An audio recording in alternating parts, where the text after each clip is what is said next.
السلام عليكم ورحمة الله وبركاته. وعليكم السلام ورحمة الله وبركاته. بسم الله.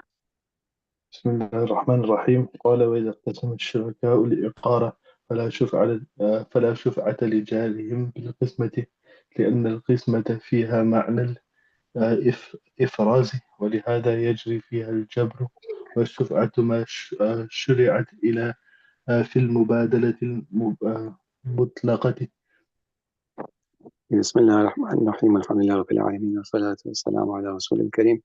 رب اشرح لنا صدورنا ويسر لنا أمورنا واحلل عقدة من ألسنتنا يفقهوا قولنا، ونور قلوبنا بمعرفتك واشرح صدورنا بنور كتابك وسنة نبيك، واحفظنا عن زلل وخطأ في بيان مرادك. اللهم انفعنا بما علمتنا وعلمنا ما ينفعنا وارزقنا فهمه، واستعملنا ولا تستبدلنا، وجعلنا من ورثة نبيك وكريم صلى الله عليه وسلم الفائزين بما علم وتعلم، غير الضالين ولا مضلين. آمين يا رب العالمين.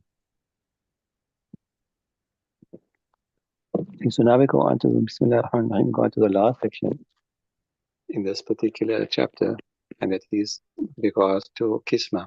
We mentioned before that if people have joint ownership in a property or in a building, for example, then their shares are, they have a share in every centimeter of that particular building or the particular property. So let's say, for example, three people came together, they bought a building for 100,000 rand or so forth. So they each have a third share in every centimeter of that building or that property. But what can happen is that sometimes they want to have their portion separated. It's 1/3 in every centimeter, but can't I have my own piece? Understand that this particular section, it belongs to me.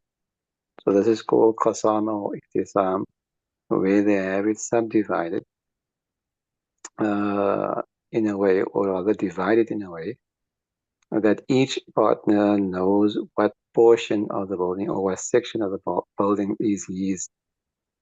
Understand? So it will still be divided in thirds, but each partner will be given their individual share of that particular building or property. Understood?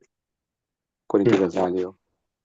So they're saying, وَإِذَا اقْتَسَمَ الشُّرَكَاءُ الْعِقَارَ, the partners subdivide among themselves or portion their respective shares in a lot, in a property, فَلَا شُفْعَةَ لِجَارٍ بِالْقِسْمَةِ, then there's no shuf'a for the jar because of this division or the separation. لأن القسمة فيها معنى الإفراد. Why? Because in Qisma we find the meaning of separation. أفرز يفرز إفراز, separation or distinction. There's no meaning of مبادلة المال. ولهذا يجري فيه الجبر, and that is why it is permissible for one to force, to coerce, even if the other partners don't want it. One of them wants it, he can force other partners to do so via the courts. It is right to do so, to have his portion of the property distinctly delineated, distinctly proportioned to him.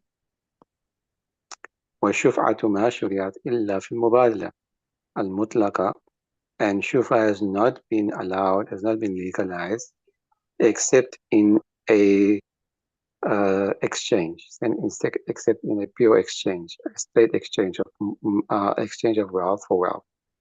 We don't find the meaning of mubada here, but we find the meaning of ifraz here. So therefore, there is no exchange as such. If there is exchange, it's by the way. The person could argue, but basically he's swapping that section, which also he also had a share in for this section now, which has been given to him. And finally, so there is mubadla.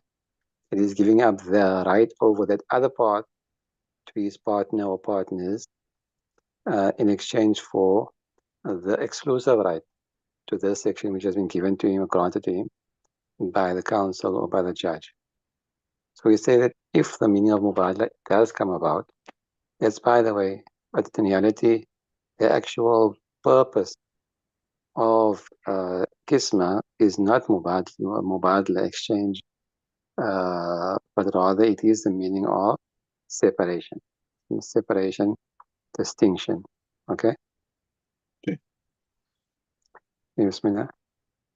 قال وإن اشترى دارا فسلم الشفيع الشفعة ثم رد على المشتري بخيار رؤية أو شرط أو بعيب بقضاء قاد فلا شفعة للشفيع. Imam Qudri rahmatullahi is saying, نفعنا الله بعلومه وبعلوم أساتذتنا ومشايخنا. وإذا اشترى دارا, that if a person buys a house, فسلم الشفيع شفعته, and then the shafi waivers his right, gives up his right of shufa, ثم رد على المشتري. However, thereafter, after the shafi gave up his right, waived his right of shufa, the mushtari returned the house, either because of khiyar ru'ya, or because of khiyar al-shart capital, or because of the khiyar al-ayb. He found a fault in the house, understand? So if for any of these reasons he returned the house, he got a refund on the house,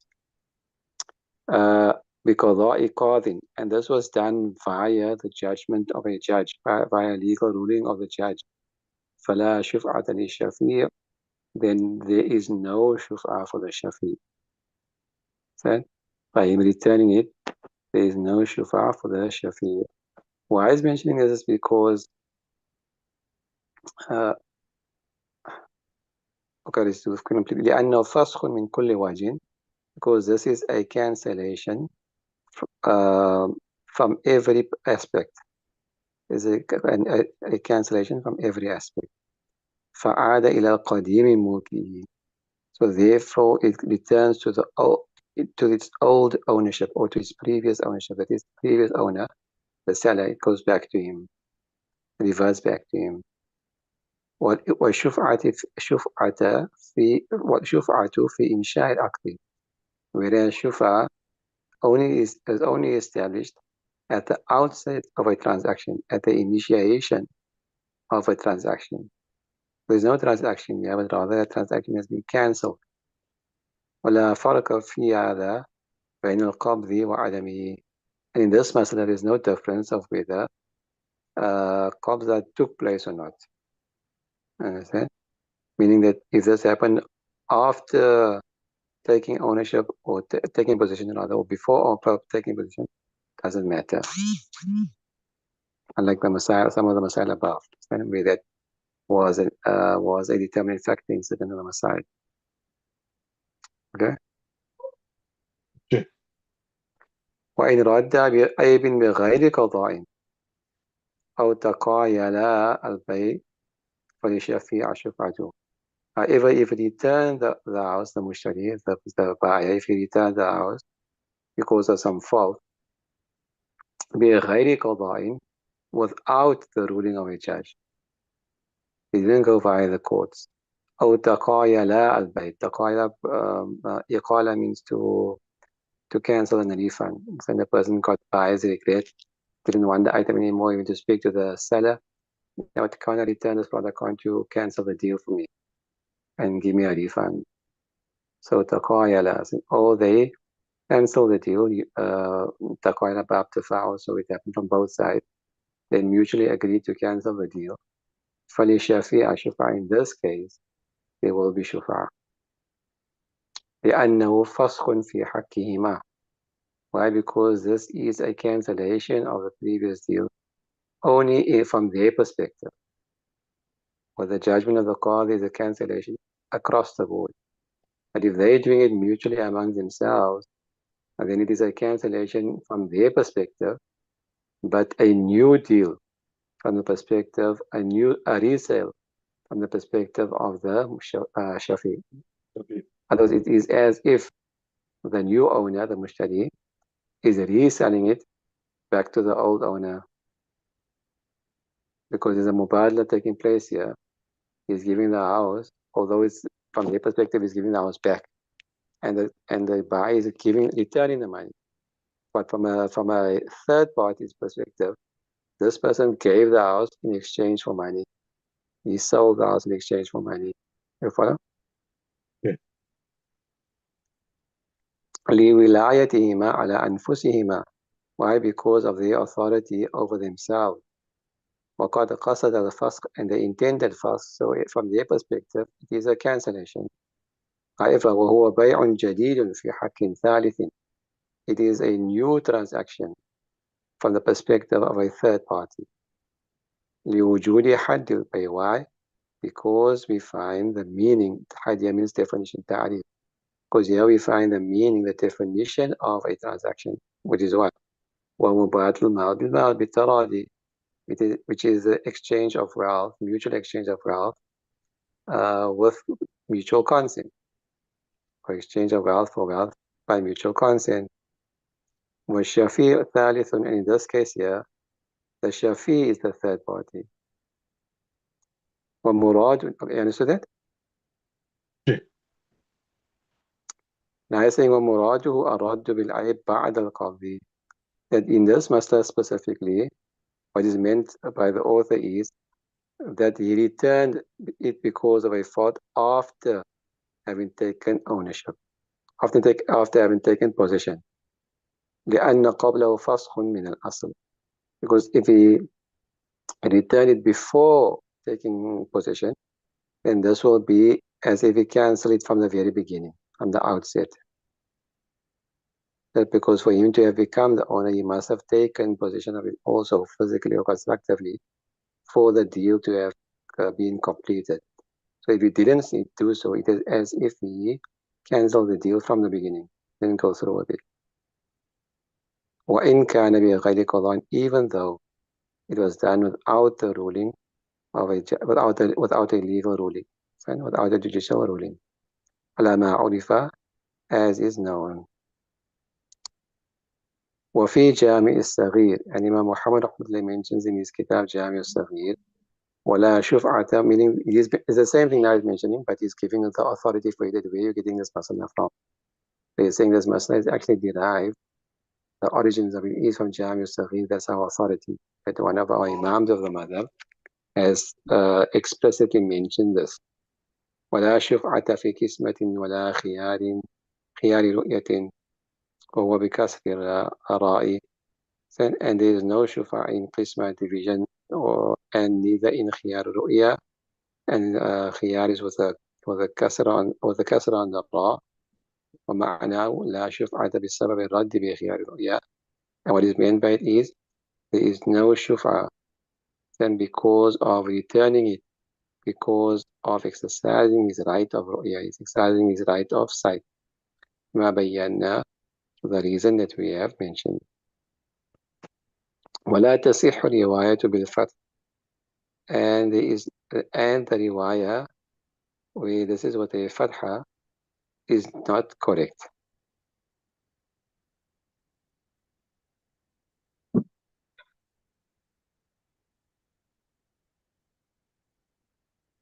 عطفا على الشفعة, in which case it is making atf upon the word shufa.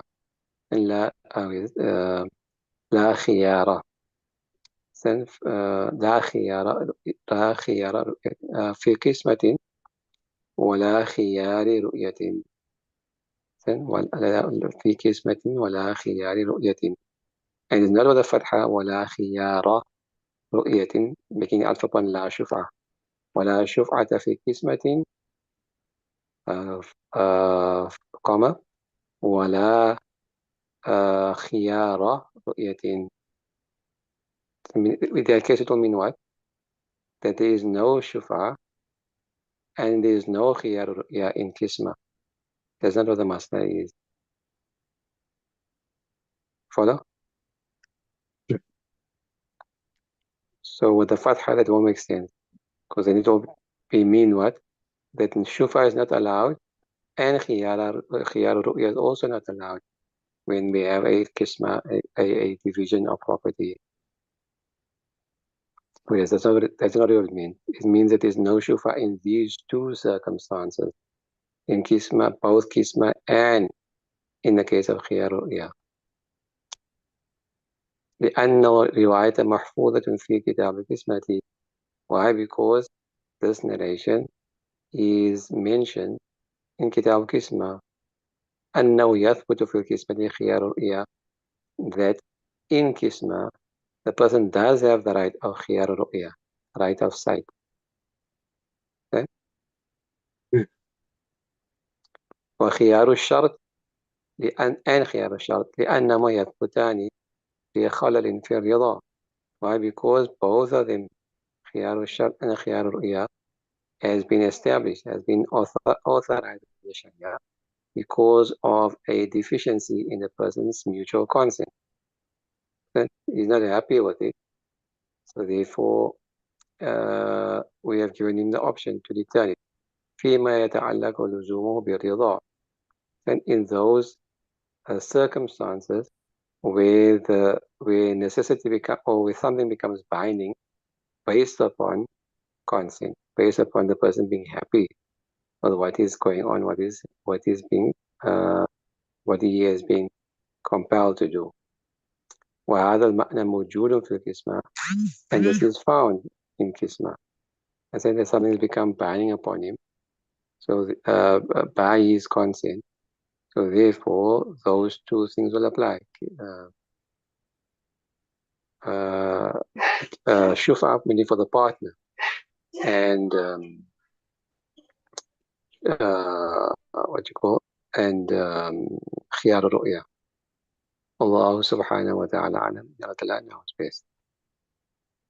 Understood that? See, can we carry on? We're going to stop here till after the break. Nice. Guarantee you will finish it Yeah, no, we definitely won't finish it now. tomorrow. I don't think, I doubt it. It's up to you, inshallah. We can continue, okay, see how far we reach. It's up tomorrow. Whichever one I decide, inshallah, we're ready. Okay, inshallah. Inshallah, we'll do it today and tomorrow. Because we then, do you have to finish the kitab this year? Inshallah. Okay, inshallah. So let's continue in order. Bismillah ar-Rahman ar-Rahim. Babu ma tabtul bihi shufa.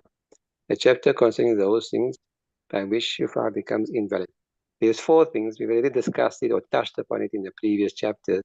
This is just now the details of it. And you know all 4. Number 1, وَإِذَا تَرَكَ الشَّفِيعَ على إشهاد حين علم بالبيع وهو يقدر على ذلك بطلت شفاعته. That if the Shafi omits ishad, this is what you call talab al-muwadhaba, then at the time he comes to find out about the transaction, while he is able to do so, he does have the ability to do so, then his shufa is invalidated automatically. Why? لإعراض يعني طلب, because it shows his disinterest from seeking shufa. وهذا لأن الإعراض إنما يتحقق حالة الاختيار وهي عند القدرة. And this is so why we say if he's able to, because we can only say he's not interested when he has a choice to, when he has the ability, or when he has a choice to show his indifference or his disinterest. وهي عند القدرة, and it can only be when he has the power and the ability to do so. And if at that moment he didn't have the ability or the power to do so, then you can't say he's not interested.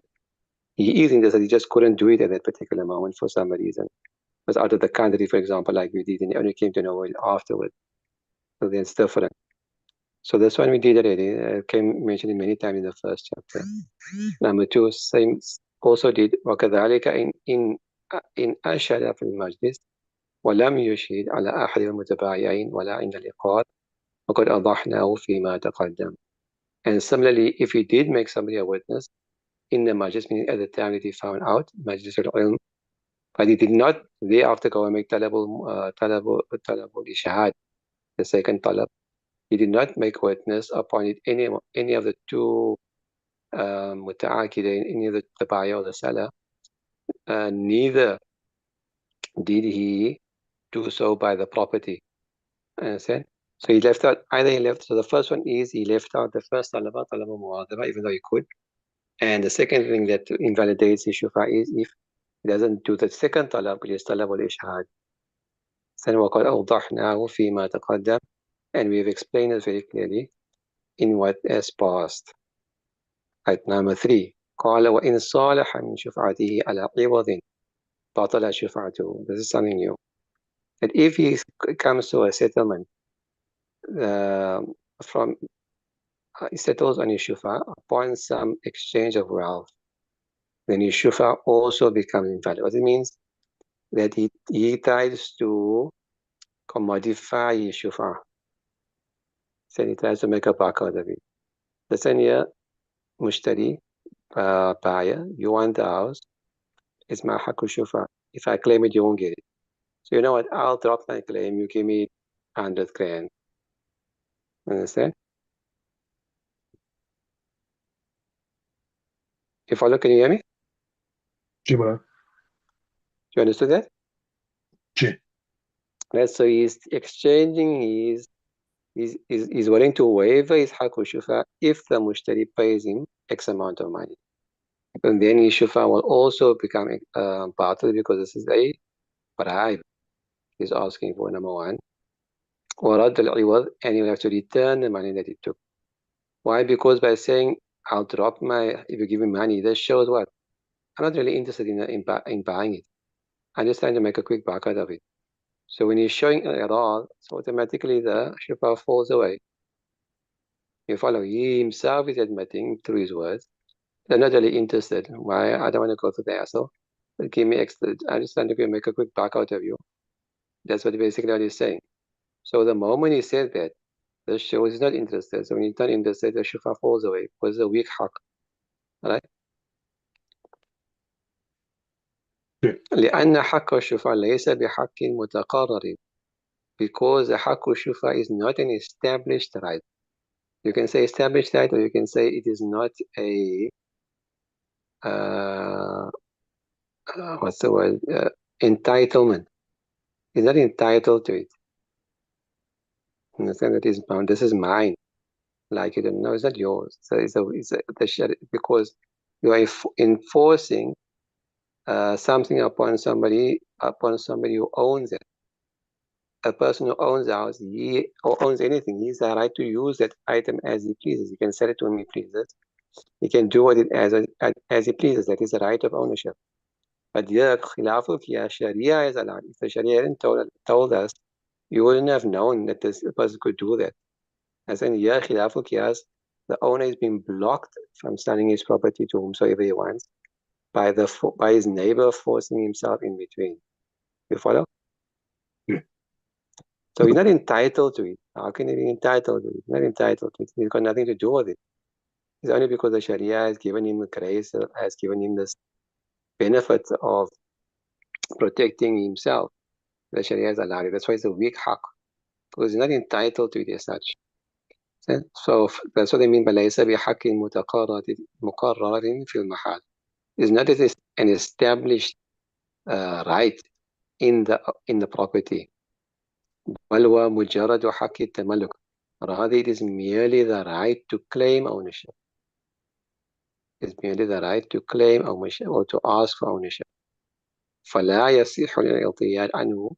So therefore, for him to make money out of it, to ask for a monetary exchange on behalf of it, is not correct. For him to try and make money out of it, this will not be sahih and correct.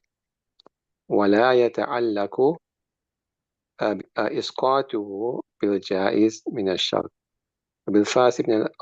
فبالفاسد أولى. And he cannot waiver his haq with even something which is permissible. Even with a permissible condition, he can't claim money for it. So then how can he do so with something which is fasid? For him to add a fasid shart, there's even more greater reason for him not to be allowed. فيبطل الشرط ويصح الإسقاط. So therefore this condition which he has placed will become invalid, and the wavering of his haqqul shufa will be valid. That's what I explained earlier. By him saying that I want money, it shows he's not really interested in the property to buy it. Understand? So that shows the irad. So therefore, we will not accept the condition of giving him money. then, but at the same time, we will accept his admittance that he's not really interested in the property, so therefore Haqqu Shufa falls away. Because indirectly, that's what he's saying.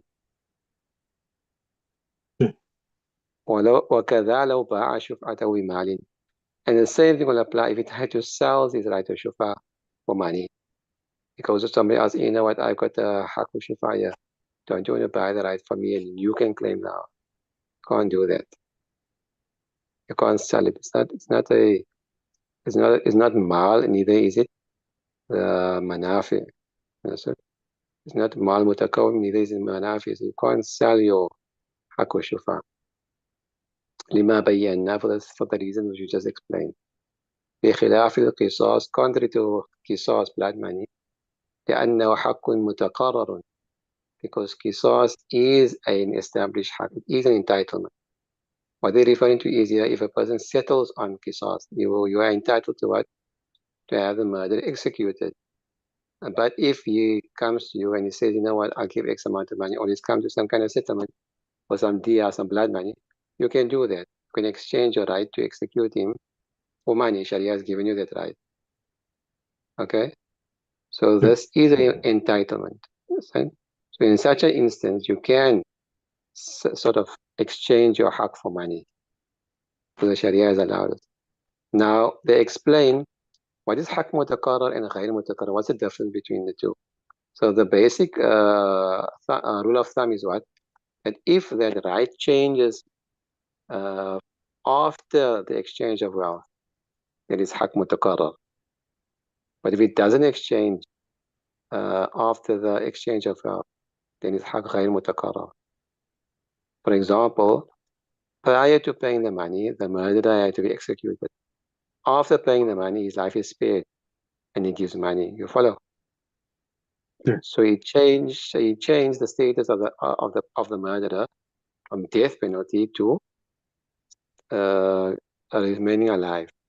That's haq mutaqarrar, because the status of the thing changed from before giving the money and after giving the money. But in haqqu shufa, the mushtari owns the property before the money, and he owns the property after the money. You follow? So nothing's changed. He was the owner prior to this person asking for the money, a bribe, and he was the owner after he gave the bribe. Follow?